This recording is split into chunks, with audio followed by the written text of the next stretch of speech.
அந்த ஆலங்குளத்துல நடந்த சம்பவத்தை பத்தி நீங்க கேள்விப்பட்டிருப்பீங்க. அதுல 8 பேர் வெட்டப்பட்டிருப்பாங்க. அந்த சம்பவம் அப்படிங்கிறது ரொம்ப பெரிய ஒரு விஷயமா பேசப்பட்டு இருக்கு இன்னைக்கு. அதுல நான் கவனிச்ச ஒரு மிக முக்கியமான விஷயம் என்ன அப்படின்னா, அதுல 5 பேர் பல்லர் கம்யூனிட்டி சேர்ந்தவங்க. அதுல 4 பேர் கிறிஸ்தவ பல்லர்கள். இப்போ கொஞ்ச நாளா அந்த பல்லர் கம்யூனிட்டியில இருக்கக்கூடிய குறிப்பா அந்த தேவேந்திர சாதியை சேர்ந்த சில சாதி சங்க தலைவர்கள் இவங்கெல்லாம் என்ன பேசிட்டு இருக்காங்க அப்படின்னா, இந்த பட்டியல் வெளியேற்றம் அப்படிங்கிற விஷயத்த பேசுறாங்க. அதாவது எஸ்சில இருந்து பிசிக்கு இல்ல எம்பிசிக்கு போகணும், அங்க போனா எங்களுக்கு மரியாதை கிடைக்கும் அப்படிங்கிற மாதிரி பேசிட்டு இருக்காங்க. இதுல வெட்டுப்பட்டாங்கல்ல அந்த 5 பேர்ல 4 பேர் கிறிஸ்தவ பல்லர்கள். கிறிஸ்தவ பல்லர்கள் அப்படிங்கிறவங்க பிற்படுத்தப்பட்ட வகுப்புலதான் வருவாங்க.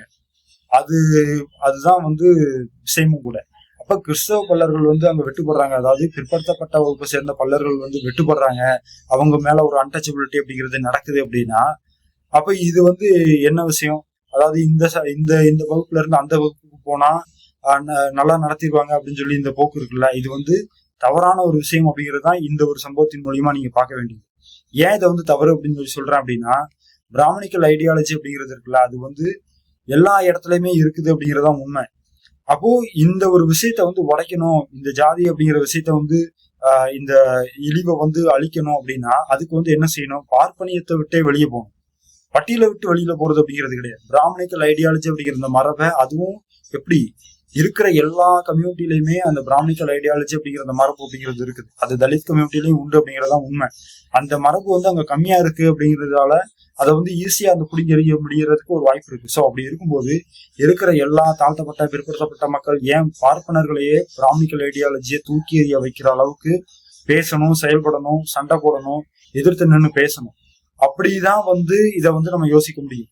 இங்க ஒரு பல்லர்கள் மத்தியில குறிப்பா அவங்க எஸ்சியில இருக்கிறதாலதான் இப்படி எல்லாம் நடக்குது அப்படிங்கிறதுலாம் கிடையாது. எந்த இடத்துல இருந்திருந்தாலும் இது நடக்கும்.